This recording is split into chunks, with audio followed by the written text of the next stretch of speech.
So I've been watching a lot of movies recently. There's going to be a lot of reviews coming up in the next few days for you guys. I'm very excited to talk about all the stuff that I've seen so far. And I was trying to get a good roster going so I could put reviews out for you guys back to back. As you know, award season is approaching, and even though the Oscars have been delayed to April this time, there's a lot of stuff to talk about that's come out at the moment, and one of those movies is One Night in Miami, which is directed by Regina King, as you may know, is a very famous actress who's an Oscar winner and recently also an Emmy winner. And this is her directorial debut, and is the story of one night after Cassius Clay's most recent fight. Him, Malcolm X, Jim Brown, and Sam Cooke all meet up to talk about where their lives are at the moment, the movements that they're involved in, the state of race in America and the work going forward, and Cassius Clay deciding whether he wants to convert to Islam and change his name to Muhammad Ali. And that's essentially the movie. I was very excited for this movie. Regina King is one of the best talents working today, and when an actor makes a transition to a writer-director position, it's always very interesting, and I'm always excited to see what they can bring to the table. This is based on the play of the same name by Ken Powers, and he's also written the screenplay for this, and this is one of the better movies of the year. In fact, I'm just gonna say this is one of the best movies of the year. This was fantastic. At times, this can still feel like a play. It does feel a little rigid in its execution at times, like it is like a stage thing, which was also an issue I had with Fences a couple of years ago. Beyond that, this film absolutely just it was just amazing. And a lot of that has to go to the performances. Every one of the actors over here does such a great job. The standout for me being Kingsley Ben-Adir, who plays Malcolm X. He is currently being talked about for a Best Supporting Actor Oscar nomination, and frankly speaking, I definitely see that happening, and I really hope it does happen. And he has so much range in this movie, and he has to convey that range a lot because he is obviously the one who's spearheading the movement the most right now at this point in time in America. He's the one who's trying to make rights for black people matter the most. And he's very passionate about that. And so whenever he sees that one of his peers in this film may not be doing as much as they could to make that movement matter, he naturally has a very visceral reaction to it without actually considering that there are different ways to maybe approaching that. And I think this film handles that brilliantly. There are a lot of social themes and very interesting analyses to make on this film, which is very timely as well. In the year where we've had a Black Lives Matter movement skyrocket to unparalleled proportions, you're gonna have a lot of things brought up in here which are gonna take you all the way back, because Black Lives Matter didn't just start in 2020.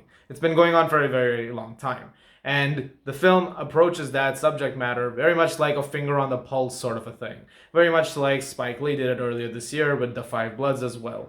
This film definitely adds to that approach. It's also written really, really well, as the stage play was written by Ken Powers. He once again brings a lot of that here. There are some spectacular moments of dialogue between the four lead characters in this film, and some really interesting anecdotes that each of them has to offer. There's no wasting of any of the four main leads we have in this movie. Everybody does a really great job. But you also don't want to lose your way just because one of your characters is the main focus of it. You want to make everybody have a moment where they have a chance to really express where their character is, how they are being seen, and how they approach the same subject matter.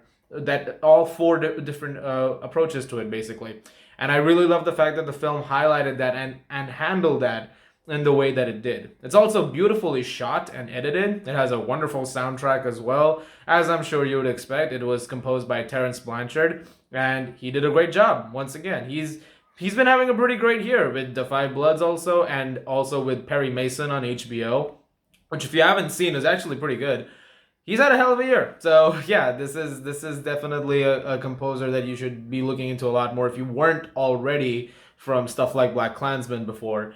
Then definitely right now would be a good time to start doing that. Like I said, my only minor issue with the film was that at times it felt a bit too much like it was like a stage play, because it really is just in one location for a major chunk of the movie. And once it's there, it definitely feels like you're watching a stage play like come to life, and sometimes it can feel a little restricted because of that. Like I said, this was a very minor issue I also had with Fences a few years back, And I also thought that okay, we were only sticking to like one specific place where all the dialogue was happening, and you don't get a lot of other stuff to look into as a result of that. But that's okay. That's fine. Aside from that, One Night in Miami is one of the best movies of the year. It's going to be on Amazon Prime in January, and it's going to be in some select theaters in December. If you've seen it already, it was premiering at a lot of film festivals, and there's a lot of screenings happening for it. So if you've already seen it, let me know what your thoughts are. But beyond that, yeah, that's about it. So without further ado, I'm going to give One Night in Miami a 9.5 out of 10. Guys, thank you very much for watching. Look forward to reviews for a lot of movies right now. Like I said, there's so much to talk about. And I've also recently got some press certification. So I'm going to be getting a lot of screeners very, very soon. Hopefully getting reviews out much, much earlier to you guys of a few films. So look forward to, hopefully, fingers crossed, look forward to reviews of Mank, Pieces of a Woman, Promising Young Woman, and a few other things very, very soon. As always, if you like this, guys, please do subscribe. Thank you very much for watching. And I'll see you guys at the movies.